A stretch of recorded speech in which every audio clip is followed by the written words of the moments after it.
UCLയിലെ ഏറ്റവും വലിയ മത്സരമാണ് ഇന്ന് നടക്കാൻ പോകുന്ന PSG versus Bayern Munich semi final. ഈ സീസണിലെ ഏറ്റവും വലിയ മത്സരം, അത് വരാൻ പോകുന്ന ഫൈനലോ കഴിഞ്ഞുപോയ മത്സരങ്ങളോ ഒന്നുമല്ല. ഇന്നത്തെ മത്സരം ഏറ്റവും മികച്ച ഫോമിൽ കളിക്കുന്ന രണ്ട് ടീമുകൾ നേർക്ക് നേർ ഏറ്റുമുട്ടുന്ന മത്സരം. രണ്ട് ടീമിൻ്റെ സ്റ്റൈലും ഒരു ശൈലി തന്നെയാണ്. Attack attack attack. 2 ഗോൾ വാങ്ങിയാൽ അത് അവർ മൈൻഡ് ചെയ്യില്ല, പകരം 5 ടീം. അങ്ങനത്തെ രണ്ട് ടീമാണ് ഇന്ന് ഏറ്റുമുട്ടുന്നത്, ബയേണും PSG-യും. പക്ഷേ ഞാനിന്ന് PSG-യുടെ കൂടെയാണ്. ഇന്നത്തെ മത്സരം PSG ജയിക്കുമെന്ന് തന്നെയാണ് എൻ്റെ പ്രഡിക്ഷൻ.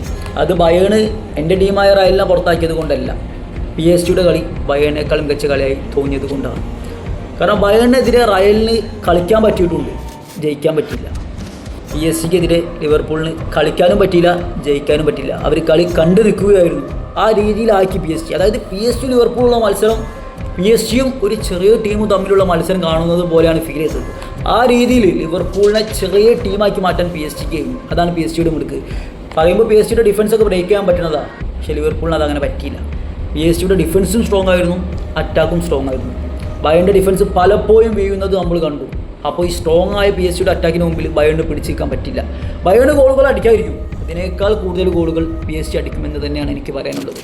അതുകൊണ്ട് തന്നെ ശക്തമായ വമ്പ മത്സരം നമ്മൾ പ്രതീക്ഷിക്കുന്നു. പക്ഷേ വമ്പത്തരമൊന്നും PSG-യേക്കാൾ മികച്ച് നിൽക്കില്ല ബയേണിൻ്റെ വമ്പത്തരം. അതുകൊണ്ട് മത്സരം ആരും മിസ് ചെയ്യേണ്ട. ഏറ്റവും മികച്ച അറ്റാക്കിംഗ് മത്സരം, ഗോളുമായ നമുക്കിന്ന് കാണാൻ പറ്റും. പക്ഷേ വിജയം അത് PSG-ക്കൊപ്പം തന്നെയായിരിക്കും.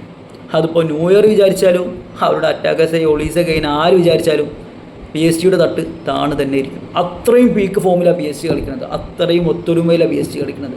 ഏറ്റവും മികച്ച മത്സരം തന്നെ ഇന്ന് കാണാൻ സാധിക്കട്ടെ. PSG ഒട്ടുമിക്ക എല്ലാവരും ഇന്ന് PSG-യുടെ കൂടെ ആയിരിക്കും. കാരണം പലർക്കും അറിയാം PSG-യെ അത്ര എളുപ്പം പൊട്ടിക്കാൻ പറ്റില്ല എന്ന്.